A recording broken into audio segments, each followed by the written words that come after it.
Hello, everyone, and welcome.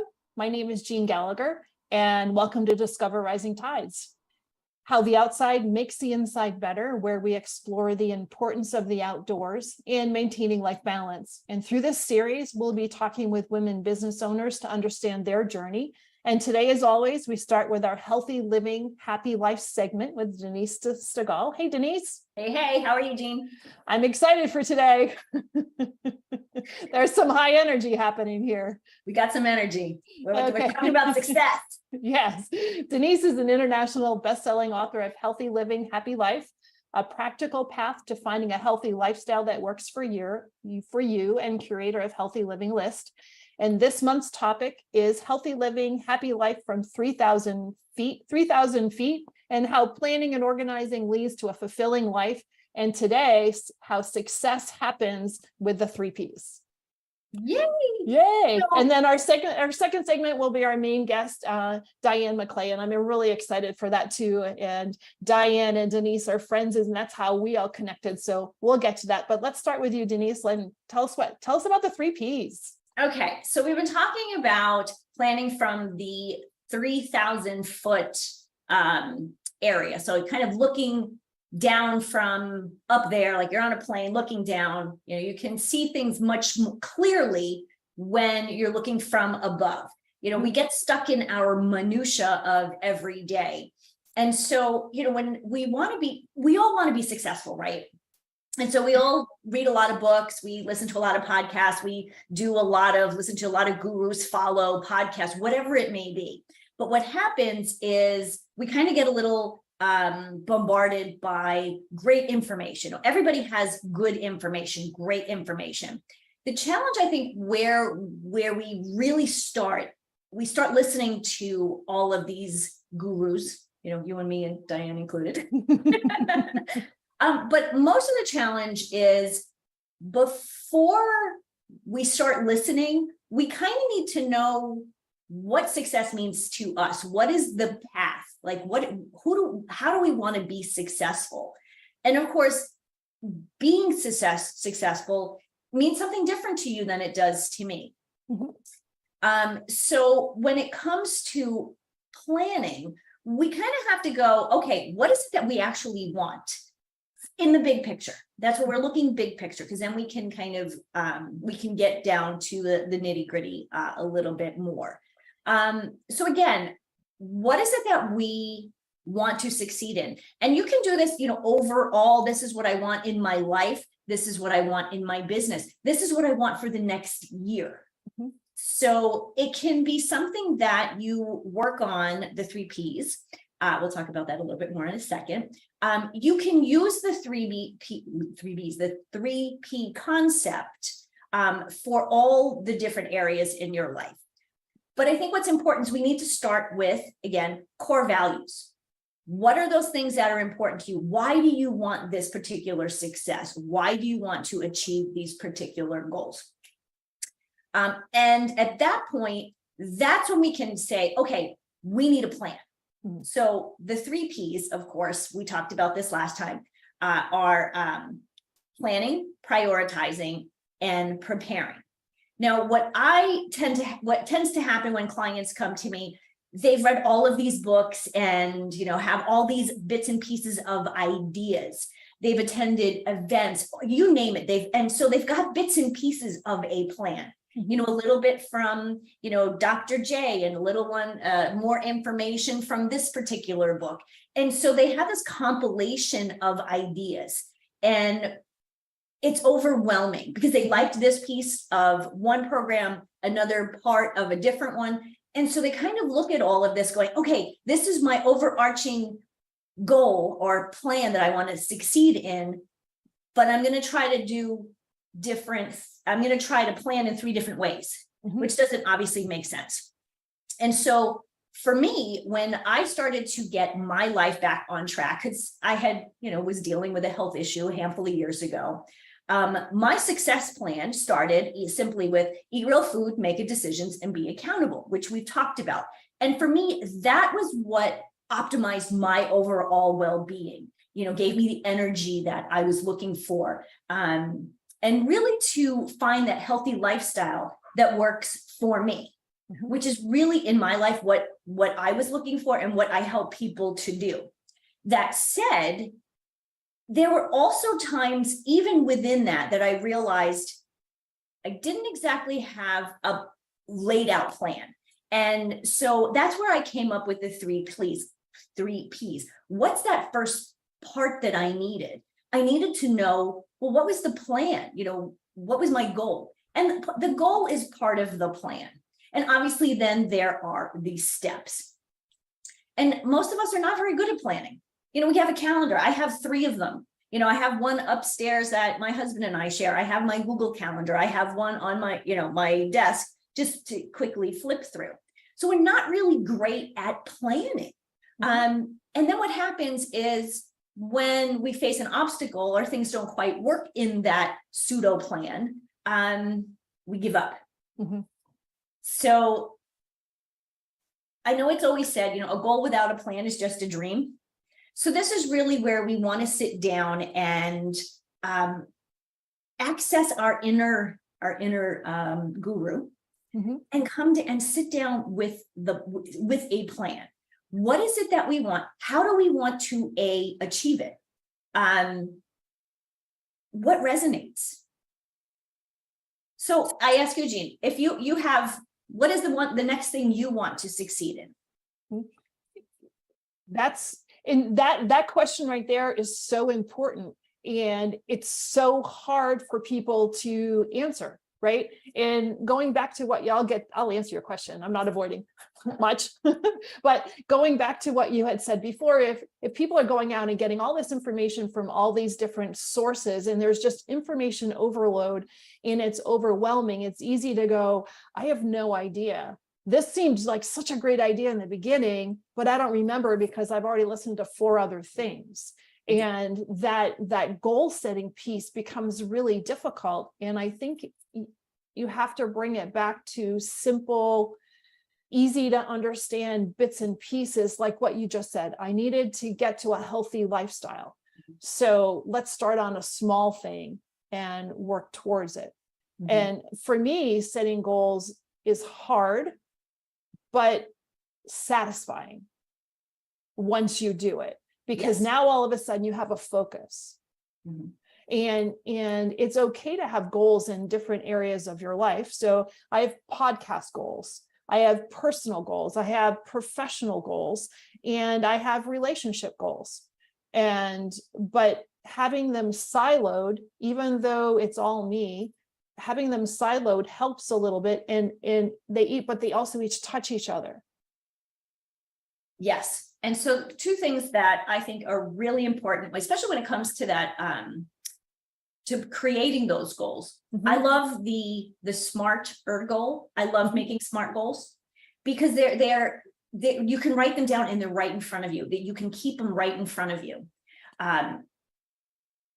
That's one of the first things I tell people. Let's look at what that first goal is. Like for me, I want to lose 5 pounds. What is, what is that? That's my goal, because it's measurable. It's pretty simple. I want to lose 5 pounds by August 9th, whatever. So smarter goals really helps you to start that plan. To me, that's really the beginning of the plan. When you talk about, siloing things, something that I really love to do with my clients is the life wheel. And you've seen it called all sorts of different things. It's where that pie chart of where it says, you have different aspects of your life, your health, your sleep, your relationships. I love using one of those, and I actually recommend to my clients that they do it every quarter. Because this is how you can keep, the silos, everything in a different section, but at the same time, because they all connect. I mean, your professional goals and your personal goals connect. Your personal goals and your relationship goals connect. And so by keeping an eye on that, the life wheel, and I changed, depending on the client, we change the categories. And so that's a great way to, one, plan, but it's also a great way to prioritize. Oh, I like that too. And people can understand that it ebbs and flows. It's really a moving thing. So it can change quarter to quarter. And what's interesting in what you're saying is when I talk to people for financial goals, goals for me, when I'm talking to them about goals, I tell them the goals need to have three things. They have to have identifier. It has to have a name. It has to have a dollar amount assigned to it. And it has to have a time frame. So when you're saying, I want to lose 5 pounds in however long, you've just done the same thing with a non-financial goal. Is you've given it a name, a purpose. You've said what your time frame is, and you said what you wanted to achieve during that time frame. So it makes it very simple. It's not just something that's out in the ether. It is this thing that's going to do this thing by this time frame. Exactly. And too often when people start to create a plan, it's I want to lose 5 pounds. And then that's where it stays. Mm-hmm. So kind of using the concept of the SMART goal gives you those other pieces that you need. And then that gives you a chance to prepare. So now here's your goal. Now, what are you going to do to achieve that in the prepare part? Right. Often in the prioritizing piece, before we get to the preparation, it really is, okay, so I want to lose 5 pounds by August 9th. That, in that priority. So maybe you actually want to lose 10 pounds, or kind of sitting in that, 10 pound, 5 pound, whatever it might be. So say I'm going to change my goal to, I want to lose 10 pounds. Mm-hmm. That prioritizes, before you get to 10 pounds, you've got to get to that first 5, right? Right. So I think that's a little bit where we need to prioritize. We can't have this grandiose, I need to lose 100 pounds by next month. Mm-hmm. Break it into smaller sections that are mentally and physically attainable. Right. So there's a little bit more of that prioritizing piece. But yes, now how do you prepare for that? Mm-hmm. You have to make sure that, one, I always say one of the most important things is to get your family and friends on board. If you live with other people, you're trying to lose weight, and you're going to say, I'm going to go vegan for a month. That's a little extreme, but let's just say that. And you do all the cooking. You might want to tell your spouse or partner that you're planning on doing this, because it's going to affect them. Mm-hmm. So part of that preparation really is about preparing other people too. Mm-hmm. And it works with your work career goals too. If you have a goal that you want to reach in your job with your career, and you work with other people, it's really important for them to know, because if you're busy doing something and you're not as available to people, they might get frustrated because you're not available to them the way you used to be. So again, preparation is really important to think of outside of you. Mm-hmm. And then, of course, the most important thing is to then actually prepare yourself personally. Get the food that you want, get the recipes, plan meal planning times. So all of that comes into the preparation. And again, like I said, it works with your personal and professional and physical goals too. One of the challenges of preparation, though, is that it can be a procrastinator, because, well, I don't have everything in place, so this isn't going to work. So now we're in overcoming that perfection of preparation. I was going to say, now we come into a fourth P, perfectionism. Yeah. We're on the same page, right? Exactly. Well, I can't do this because I don't have it all. I don't have all the recipes. I don't have all the food. And that just creates a downward spiral. It can. And so what I always tell my clients, especially when it comes to diet and exercise, is get one day right, get one meal right. Mm-hmm. Let's start small. Mm-hmm. Because what will happen, especially with that perfectionism, if you don't have everything in place, everything's not perfect, then you go, oh, well, I screwed up, so I'm not going to reach this goal. Mm-hmm. You've got lots of time to reach a goal. Between now and August 9th, if I screw up today with my goal of losing 5 pounds, I can definitely pick up tomorrow where I left off.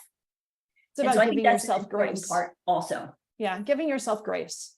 Mm-hmm. But not using it as a crutch to not try again. Absolutely. Anytime we don't succeed in something, we automatically think that we're not good enough, we can't do this. And it really is a mindset. It's that internal judge that we have. You know, I always think it's the little angel on the one side and the little devil on the other. The little devil is a lot louder than the little angel. And so let's another time we'll talk about the little angel and the devil in more detail, and how that can help us obviously with success with our health and our wellness, and our exercise goals and food goals. I look forward to that. Thank you, Denise. As always, it's informative, but also achievable. Thank you. Hello, everyone. This is Jean Gallagher, Discover Rising Tides, and I want to just take a moment to talk about my friend, Denise Stegall. I am honored to call her as a friend, and I'm so grateful that she gives us her insight during our shows, each show, and talks about healthy living, eating real food. You hear Denise say, eat real food a lot. Well, she means it, and she knows what she's talking about. She is an amazing healthy living coach, curator at Living Healthy List. And if you ever have any questions about what is real food, why does it matter? How does that apply to me? How do I change? What do I need to do? How do I even create a healthy living shopping list? Make sure that you call her. She is your healthy living coach, and you can find her at healthylivinglist.com. Hello, everyone, and welcome. I'm Jean Gallagher, founder of Discover Rising Tides, and I want to welcome our guest today, Dr. Laura Catena.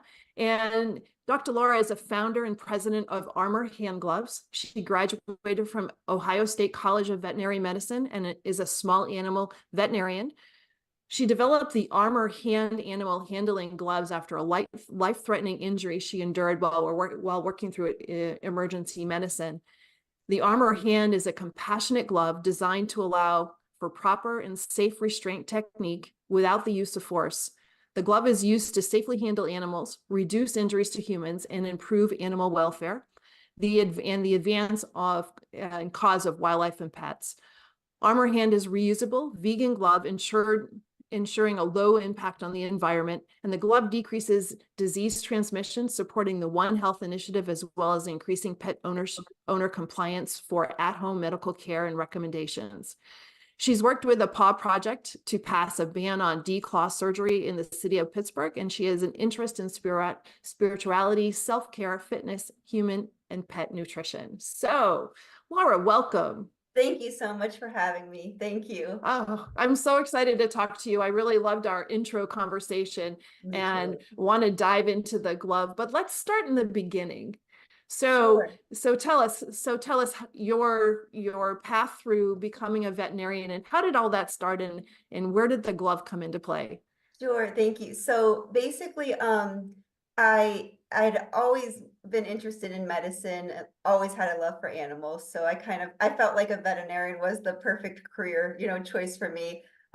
Went to Ohio State, and it was not even a year after I had graduated from vet school. I was working emergency medicine, and I was bit by a cat on my left-hand thumb. And so frequently in practice, we do sustain injury, and we kind of just wash our hand and get right back to work. And so that's what I did. But after my shift, I did go to the hospital, and they had me soak my hand. I was discharged on oral antibiotics. And it wasn't until the next morning that I knew how serious the bite was. My left hand was about 3 times the size of my right hand. And the infection had spread from my thumb all the way up the left side of my neck. And so I knew it was not the typical, injury that I'd gotten so many times on the job. And went back to the hospital that morning. I had to have emergency surgery that day. I was in the hospital for over a week. And then I was on IV antibiotics for months, and physical therapy in order to regain the use of my hand. So it was a life-threatening injury. I wasn't responding to the antibiotics. And it just really opened my eyes to how we need safety tools, in practice, and to have the right safety tools in order for them to be safe for us, safe for our patient, compassionate, tools that we can use and still do an exam, you know, everything we need to get done. So that injury was kind of the whole start for ArmOR hand glove. Yeah. So what was going through your mind at the time? So the difference between, oh, this is what happened. So because you weren't actually handling the cat when it bit you, were you? I wasn't. So that's a really interesting point, is that I was done with my exam and the cat was on the exam table. And what I did at that time, we had all paper notes. I picked up the file and my pen and I was starting to write. And that's when the cat kind of, in that process of me sort of like picking up that folder, that's when the cat kind of latched on. And it was like for a few seconds just dangling from my thumb. And it took me a minute to be like, this is what's going on right now. The cat finally released, and it was so painful because the teeth were, you know, they went down to the bone, and my joints became septic as a result of that. It was just a terrible injury. And so at the time, I truly didn't know how serious it was going to be. The next morning I did, but it was, you know, we are getting bit and scratched in practice all of the time. And I was not wearing the gloves we had because the only thing available to us were welder gloves. You know, they're these bulky, cumbersome gloves you can't restrain properly. And so nobody really ever wore gloves. And we needed gloves in practice. You know, we need them for certain patients. And so that's where I was like, okay, we don't have what we need is not available to us in practice. And what type of glove do we need? And that's sort of just how it all came about. I had so much time in the hospital. I had a lot of time to think about the product and what we needed. And that's how it started. Yeah. So before we get to the glove part, what is it about cats and saliva that causes that? So with pets in general, the bacteria in their mouths, it's dirt, it's, you know, a dirty environment.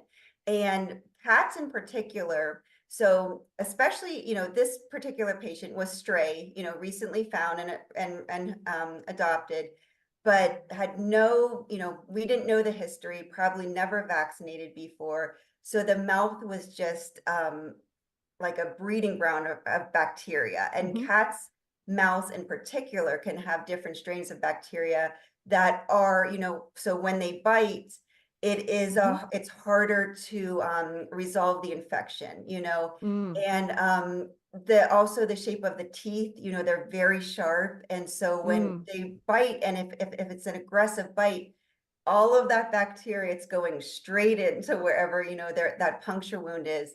And I think that's why it was, yeah, so serious. There's it was like the perfect storm of everything.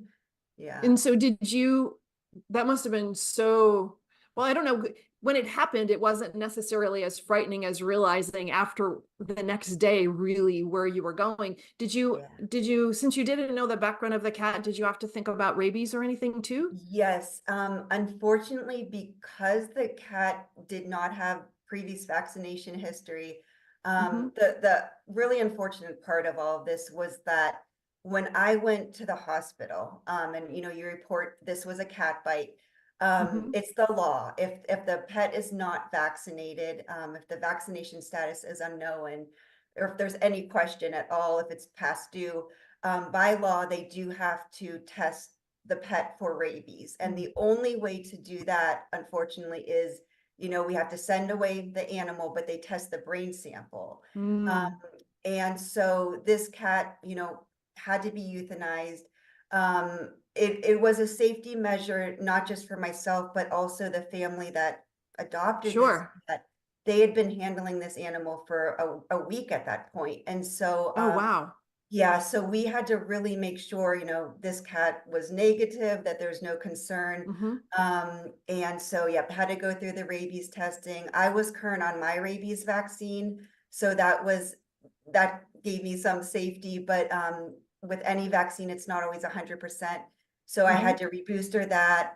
We notified the family, you know, the rabies test came back negative, but the cat unfortunately, had to do the euthanasia and send off the sample for testing from that. Yeah. Wow. Yeah. So in this case, not being vaccinated is understandable, but it also goes to speak to the importance of getting your animals vaccinated Absolutely. I agree. Because for yeah, rabies. yeah, human health concern, also transmission between other species. It's serious. And we do see, Mhm. rabies cases. So it was good that this cat was not, positive, and Mhm. but it's just unfortunate, the way that we have to test and everything. So it's just so important to keep pets up to date, Mhm. just make sure that they're protected as well, for sure. Yeah.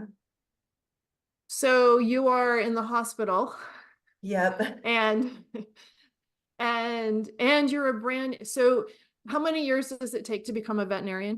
It was 4 years after college. So I graduated Mhm. from undergrad, went to Ohio State. It's a 4-year program. And I graduated from Ohio State in June.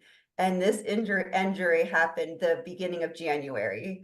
So I Wow. had, and that was hard because as a new grad, you need the income. I mean, you've been a Mhm. student the past 4 years, and there's a lot of financial obligations. And so for me, it was really hard to be off work like that. And on top of that, because of the seriousness of the injury, at one point the doctors weren't even sure they'd be able to keep my thumb.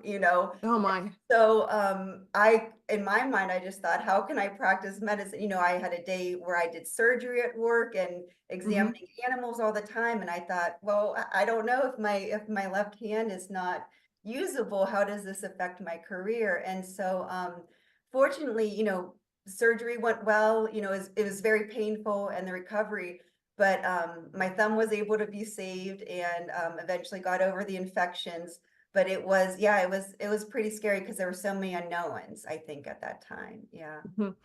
It's interesting when people are presented with such a difficult situation and could be life changing Yes, or life absolutely. ending. Right, I agree. Yeah. and and especially when you've worked so hard and I in know. your career is your passion. Right. Does it make you second guess, what did I get myself into?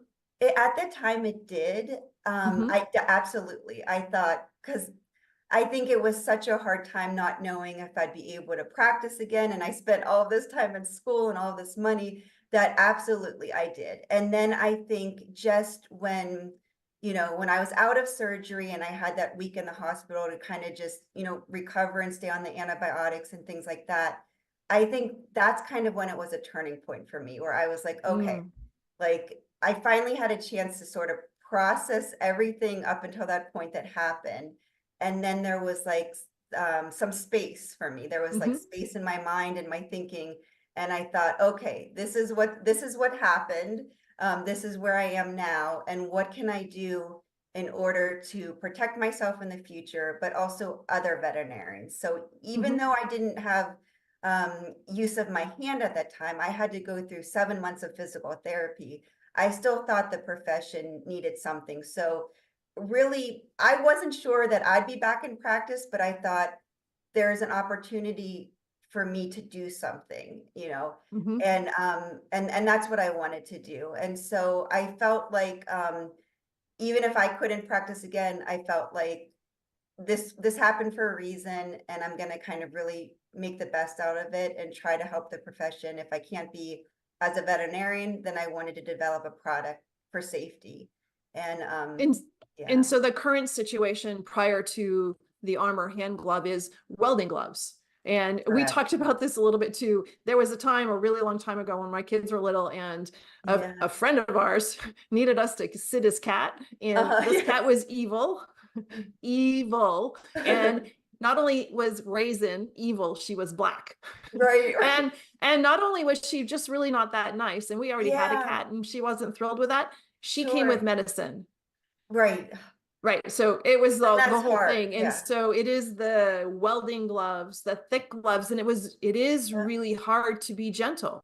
I agree. It's almost impossible. And I feel like that's why we would never choose to wear them. If Sure. if I put on the welder gloves, and tried to restrain compassionately or even properly, the cat would just slip through. You know, they'd hide Mhm. underneath the exam room chair. It would increase the stress for the patient, for the And so how owner. uncomfortable it is for them too, Absolutely. because Yeah. that's not soft and comforting either. Right, it's a lot of force you have to use, and you Mhm. can't, the dexterity is not there, and so, and on top of that, these welder gloves, they're leather gloves, and so you Mhm. cannot, you would use them on thousands of patients and not be able to clean them, and so Mhm. it presents a disease transmission risk and everything like that, so it really was, I'm just like, we really need animal handling gloves, like gloves that can be disinfected, washed, have good dexterity, they're flexible. These gloves, in veterinary medicine, there's different kind of ways to practice. And right now there's a huge, movement of like low stress handling. You really want to make this a positive experience for the patient. And Mhm. ArmOR Hand it's a certified like fear-free, low stress product where you can do these safe but compassionate handling techniques. And that was really so important to me because I don't want pets getting manhandled and rough and things like I really want them to have a good experience, but we also as caregivers, we have to be proactive about protecting ourselves and our health as well. Yeah. Mhm. And so what is the glove made of? So it's all vegan materials. There's synthetic leather. Mhm. Stretch cordura is the strongest of the stretch materials on the planet. It's actually used in like the lining of tires, which is really unusual. And there's other like just synthetic materials that are flexible, but they're very protective. And so it's a really unique combination of materials. For each production run, we have to special order the materials. So in the factory, it's not like leftover materials from mass production of other gloves. These Mhm. are really unique materials. They're reinforced in the highest injury areas on the hand, most commonly bit, and just really flexible. They're sized so that the glove is really supposed to fit perfectly and function perfectly. And so there's a range of sizes and machine washable. I mean, I really tried to think of everything so that people would, grab the gloves, put them on, protect themselves, make it as easy as possible. And so obviously this can be used in a veterinary setting, but this can also be used at home. But Yes. what I think is just amazing, and did you envision that this would really happen, how it can be used in wildlife rescue? And tell us all about that too. Thanks. So when I developed the glove, I thought, just veterinarians. I thought vet techs, veterinarians, and it's been really, really cool because there are, major wildlife organizations in the US that use the gloves all of the time. And I didn't see that coming. But with the protection and the flexibility, they're able to do what they need to do. So a ton of wildlife rescues, groomers, animal shelters, humane animal control. So really any animal caregiver or handler has been benefiting from the gloves. I've sold to zoos. So it's been really interesting to see the feedback, how, everybody's using the product and they're protecting themselves and they're able to get the job done, but also treat animals compassionately and humanely. And I love that. Yeah. That's fantastic. Yeah. And I think it's amazing how one situation can just create with imagination and applying what this just doesn't make sense. I don't think that Right. we as a society don't often say, gee, this doesn't make sense. I should do something. Right, sure. Yeah, I get that. So Yeah. Yeah, absolutely. And even in vet school, it's like you go through all the different rotations and the gloves are always there, but they're always these welder gloves and nobody's going for those. And so I think my injury was just the start where I'm like, we just need to do something different. Yeah. it's fantastic. And so now what Thank does you. veterinary look like for you? So right now, my main job is growing the business, selling the Mhm. gloves. I do have sales all over the world at this point. So, but it's still a small business. I still really want to expand and get the word out there. So that is kind of my main job. And then I am still doing vet work. I do it as a relief basis. So when there's a need in the Mhm. clinic, I'm there. You know, I have 2 boys, so they're of course my top priority, but running the business, maintaining the boys and still being in the vet practice it's like a very good combination for me. Yeah. So I've been enjoying that. Yeah. And so now, how did you, through the difficulty or the creating of this product, right, and your healing, and and now managing 2 businesses and your family, so that's really 3. Right, right. How do you take care of yourself? What do you do? What makes you whole? Sure. So, what I learned early on with my vet career is when I did not take care of myself, it really led to a lot of burnout. You know, I felt exhausted every day. And so, over the past years, I've really made it a priority to, you know, self-care is so important. And it's not just like showering every day, it's like doing extra for yourself to really make your health and wellness a priority. So being outside is key for me. I feel like, you know, I have 2 dogs. So I'm either every day I'm trying to either walk them, I'm trying to go on hikes. Even if it's an hour, 45 minutes, I'm really trying to get outside. Whether there's snow, you know, in Pennsylvania or it's hot, I just bundle up whatever I need to do. But I just feel like being in nature and having that time to decompress and just having that space for myself is so important.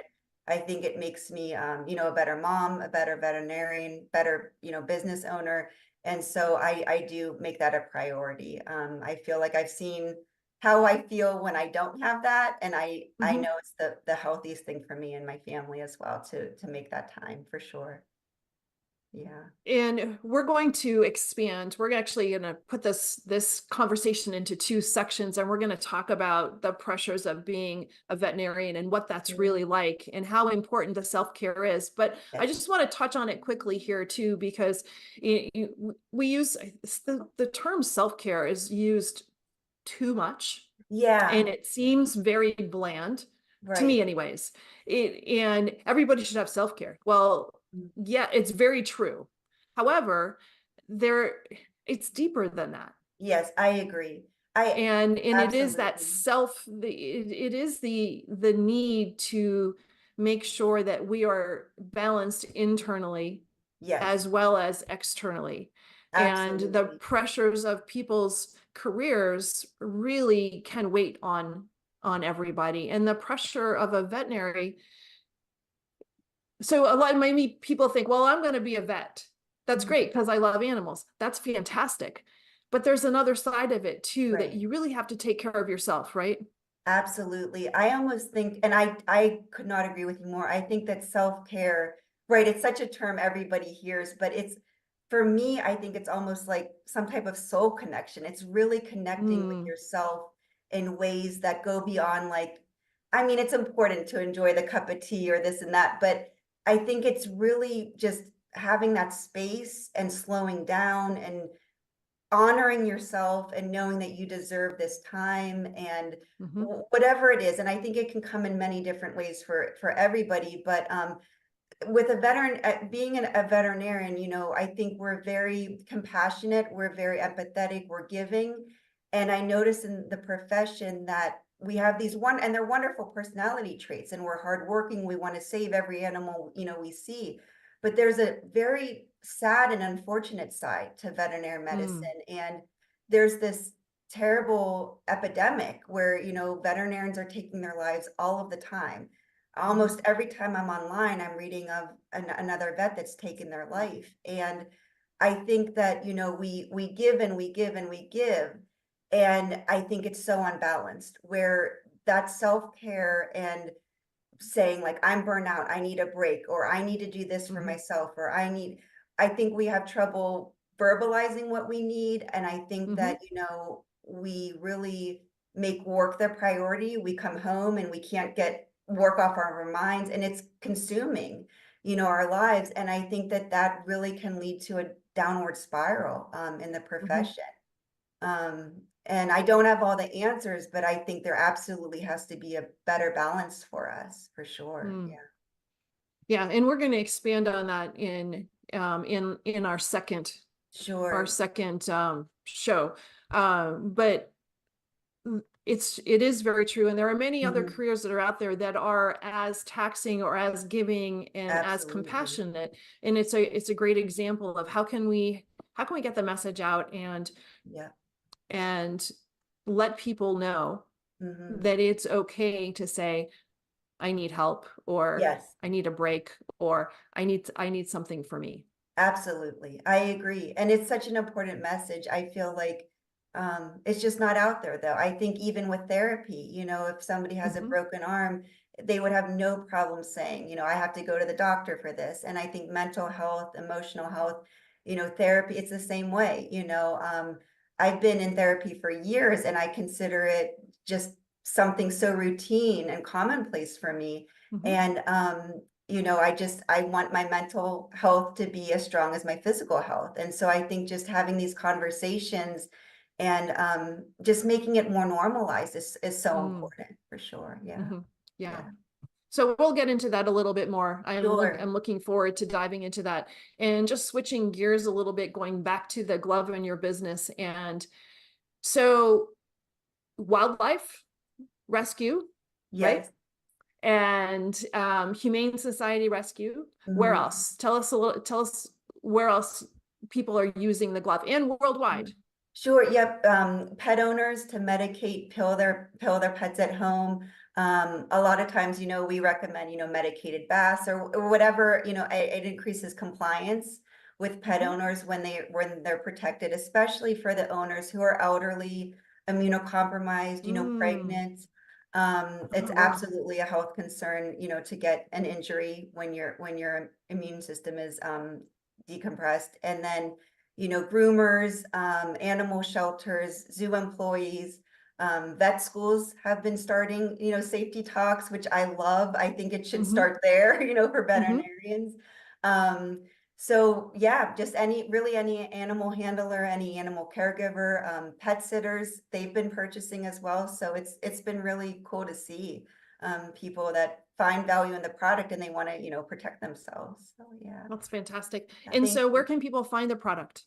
So online, the website is armorhandglove.com, and they can order there. Right now, we're really low on inventory, but we are getting more this summer. So we have a notify me form. If we don't Mhm. have the size you need, just fill out the notify me form and we'll definitely be in touch. Great. Laura, thank you. Thank you.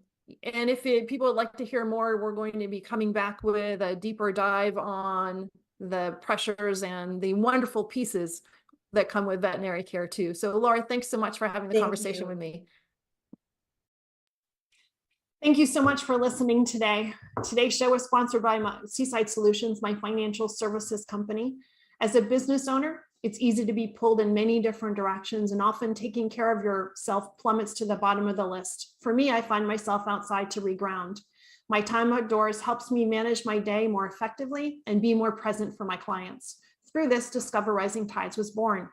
At Seaside Solutions, we truly believe that education is the foundation of financial wellness. Our primary focus is to provide guidance that is designed to help you achieve your long-term financial goals and visions. Working with a plan allows space for doing more things that you love, like being outside to make the inside better. If I can help you create or realign your plan, or if you would like to be added to my weekly newsletter, please let me know. This week's topic was 5 ways to set more achievable goals. Your referral means the big, beautiful world to me, and if I can help, please let me know. And thank you so much for listening, and see you next time.